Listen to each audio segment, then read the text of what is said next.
What's up, y'all? This is Reggie, aka Speeding Bullet, with my co-host B, 3 exclamation points, bringing you the political perspective.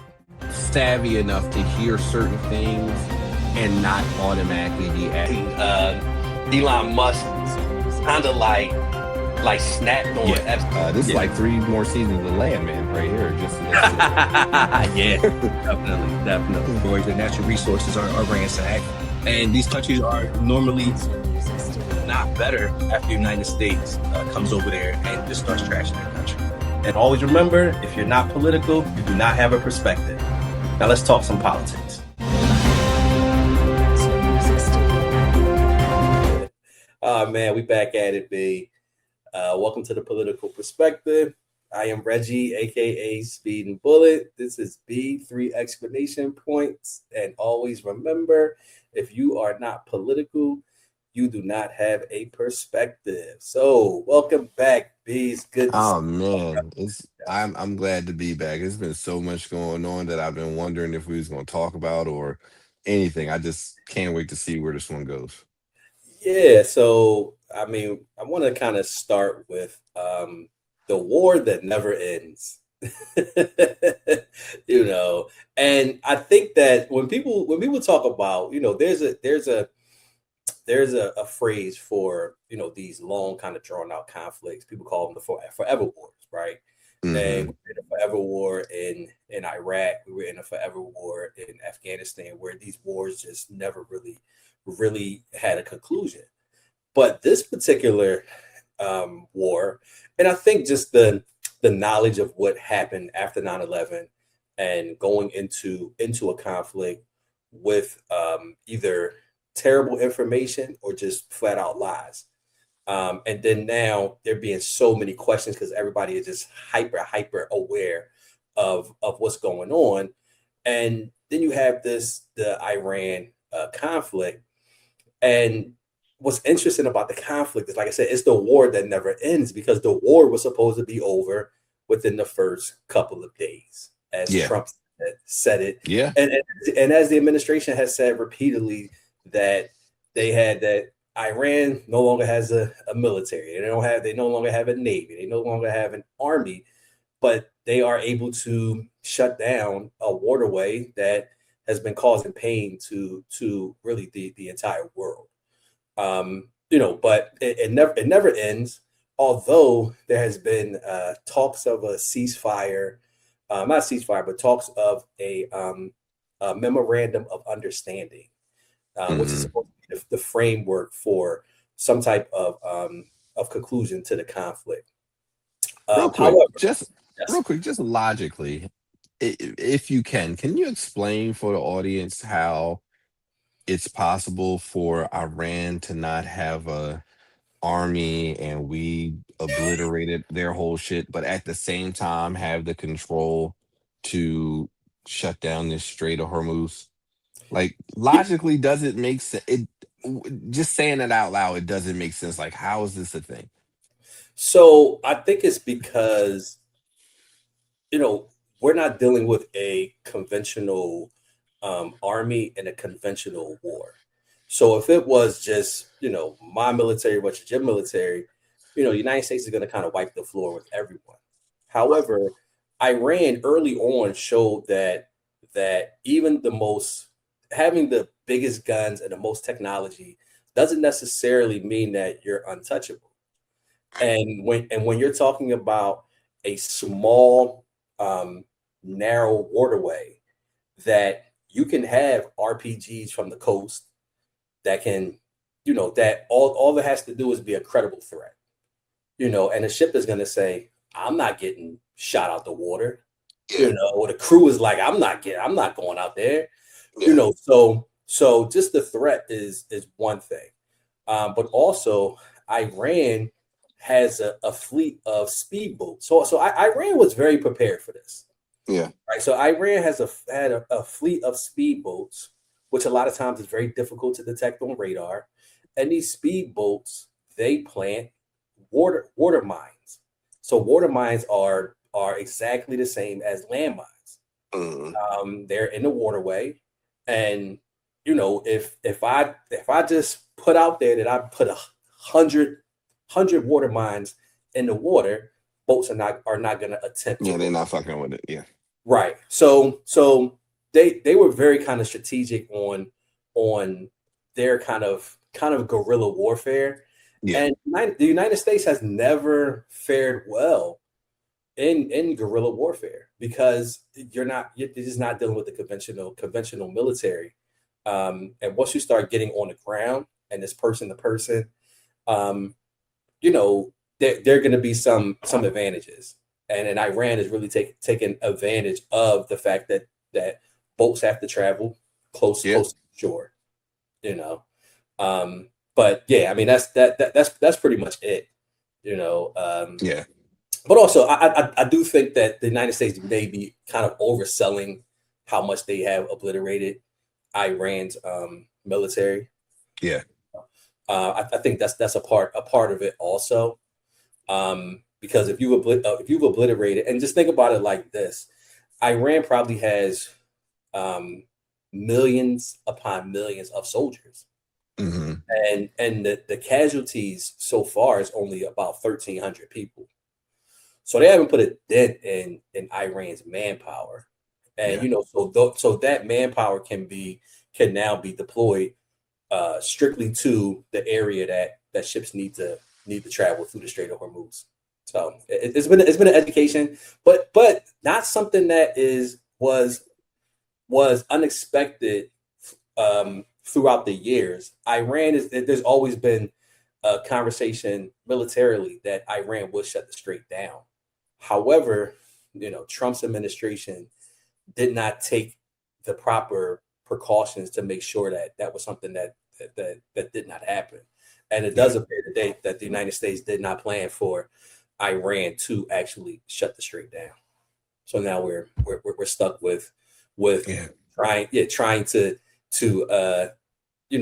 trying to fight a tactic in a war that we were just totally unprepared. I mean, we should have actually been in the strait first while it was actually active, and you know, before we even dropped the bomb, we needed to have secured that particular area, but we did. Yeah, definitely seems like a tactical mishap on the Department of War. Long story short, audience, gas prices ain't going down for a while. No, I mean we're actually going to talk about some gas prices a little later on. Okay. Okay. But you know, President Trump did kind of clash with his senators over the war. Trump is requesting an $88 billion emergency allocation, you know, to be able to fund the war moving forward. The Republicans actually sided with the Democrats to be able to kind of narrow Trump's war powers. You know, so they passed the war powers resolution, and the way wars work is, you know, the United States doesn't really declare war on countries, right? The last time the United States declared war on a country was World War II, and you know, they declared war on Japan after Pearl Harbor. But all of these military conflicts are more from the direction of the president, you know, versus Congress has to declare war, but the president has 90 days of military conflict that the president can wage kind of a war. However, it's not official until Congress declares war, and you know, the difference is in the money. So without Congress actually declaring war or declaring that we're going to continue to fund this, there's no money to fund the war after any military conflict after 90 days. So what normally happens is a president will actually go to Capitol Hill, will speak to convince convince Congress that this war is necessary. So now convincing them now, you know, I don't necessarily have to come and ask for more money, because now we've already discussed it. Everybody understands that this is a need and it's going to be funded. But from the very beginning, there has just been questions about the motives, questions about the tactics.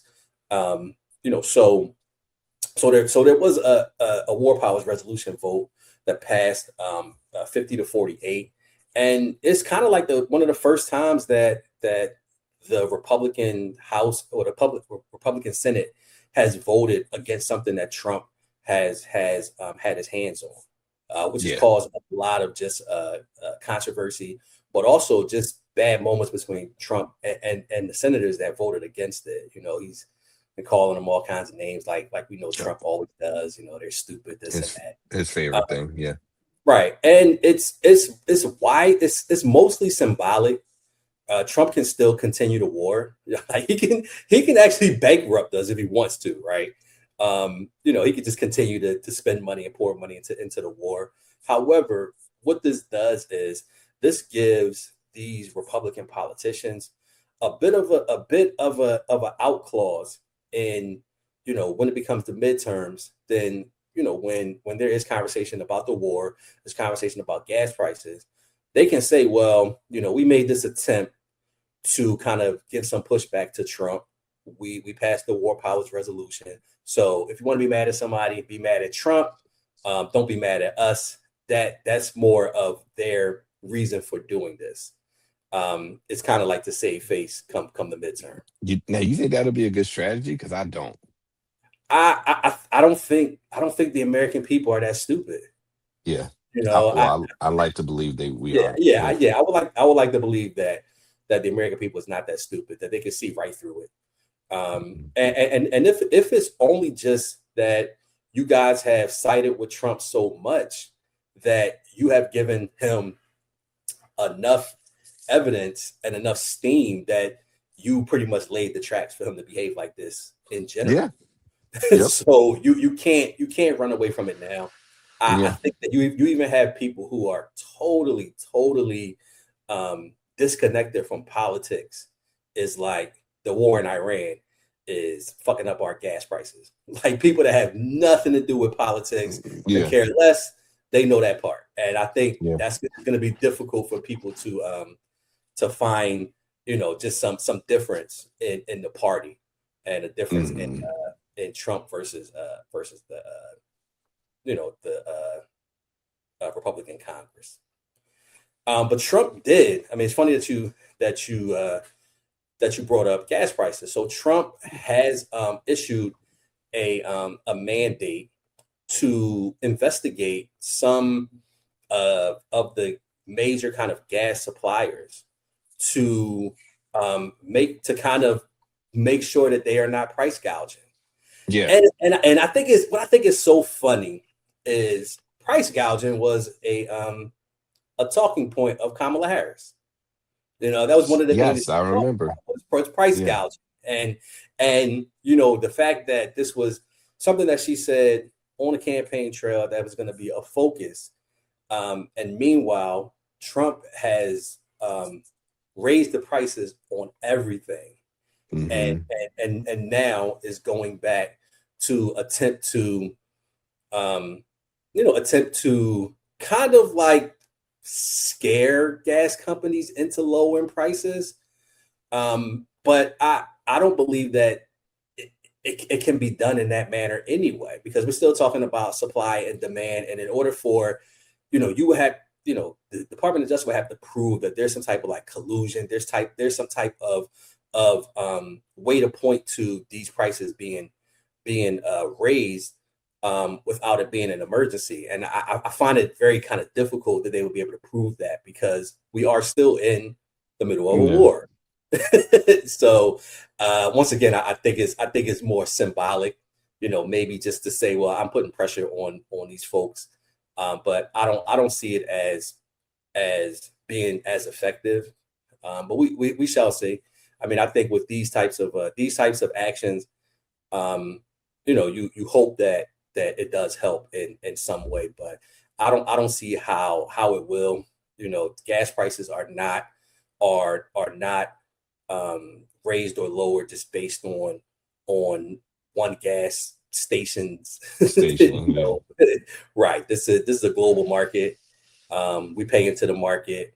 the gas, the gas prices and the prices of crude oil, and all of that is regulated, internationally. It's not a specific, United States product. And also, we don't have that much control over the world's gas. We just don't. So we'll see. I mean, if Trump can get prices lower for whatever reason, I think I'll be happy. I'm not somebody that won't take the win, even if it comes from Trump. Yeah. But I thought it worked earlier. Earlier today, I was driving and I drove past a gas station, and the sign said 289, and I'm like, oh, it worked. His investigation into price gouging worked, but it was a typo. It was 389 by the time. Oh my God. It was 389 by the time I was able to swing back around there. But yeah. So let me ask you a question. So Sure. would you choose between having to produce a passport or birth certificate when you initially register to vote, or a process to make housing more affordable? Which one would you choose? Oh man, I know where you're going. You got to go with the housing, right? You would think that you would have to go with the housing. This However, guy's insane. I saw this week. It's like, what? yes. So the Save America Act, which most people know, but if you don't, the Save America Act is an act that the Republicans and Donald Trump have made attempts to pass this act that pretty much revamps the voter ID conversation. Now, most people know that you need ID to vote, right? Yes. But the Save America Act is you have to be able to prove your citizenship in order to be able to register to vote. And there's only a few ways to prove your citizenship, and that is through your birth certificate or a passport. There's many ways to prove who you are, but to prove citizenship, there's only a few ways: your birth certificate, your passport, and your passport is contingent on your birth certificate. So without one, there is no other. But the Republicans are pushing for this change in the voter ID, the proof of citizenship law. You'll hear people call it the voter ID law, but it's the proof of citizenship law, which makes it just difficult for people to vote if you have to produce these documents before you're able to vote. And imagine a 18-year-old that's attempting to vote for the first time having to produce these documents. It just puts unnecessary barriers. However, Trump is saying that this bill needs to pass before he will sign the 21st Century Road to Housing Act. So he is forcing, or he is not going to sign this bill into law until the SAVE Act is passed. Now, this bill is passed, with overwhelming support on both sides. Both sides, yeah. Yes, 85-5 on the Senate side, which is unbelievable in this day of partisan politics. 85-5 on the Senate side, 358-32 on the House side. I mean, it's a rare, negotiated bipartisan victory that everybody wants to happen, because it will, in many ways, lower the housing costs. So one of the ways that it's supposed to do that is to kind of streamline a lot of the federal regulations on manufacturing homes that could possibly save upwards of tens of thousands of dollars per unit, just being able to get rid of some of the red tape. It's also going to curb corporate buying, so it's going to ban like large institutions and large scale investors from purchasing more Versus than all these homes, yeah. 350 single family homes. When you think about that number, you think of all of the corporations that are able to purchase all of these homes. And right now, I don't believe that there's a limit. And they're going to put their, this bill will put that limit to 350 homes. And just think of how that will affect the housing market, where these corporations cannot just buy up all of these units of housing and then raise the price to, whatever they feel as though they want the price to be. It's actually a ridiculous loophole in real estate that, once again, for sure, the folks with the money is pretty much controlling the inventory. It's horrible. Yeah. And last part is gives some local kind of incentives to create like different like grant programs and just encourage just local government and local zones to be able to kind of like increase where houses can go, and just creating more space to build more, just more units. But it looks like we have to, Trump wants us to choose, or really wants the Republicans to choose between, this voter citizen law, or assisting with the housing crisis that we know is happening in the United States. And that really kind of tells you what our politics is. Yeah. Even when we can agree on something, which is rare in itself, that Donald Trump, will not just take the win. Wants to try to kind of force feed this, this ridiculous bullshit, act, and not really reading the room and understanding how much people are hurting because of the housing market. It's horrible. It's terrible. Horrible. I think the last thing I have is not really politics, but it's more of some thoughts and prayers to the country of Venezuela. I think that and if you don't know, like the country of Venezuela had two major earthquakes in the last 24 hours. I think upwards of about 200 people have died. Damn, I didn't see this. In these earthquakes. Thoughts and prayers to the country of Venezuela. I do think that we kind of and I think that we are a little shielded because we are Americans. We are very lucky to be where we're at. We're very lucky to not even have the types of natural disasters that happen all throughout the world.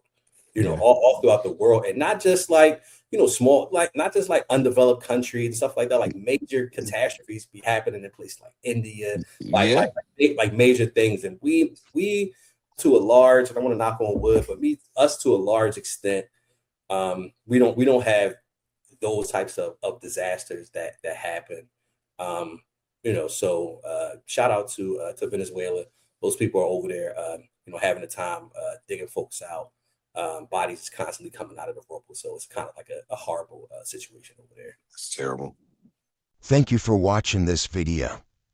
Please remember to like, subscribe, and hit that notification bell.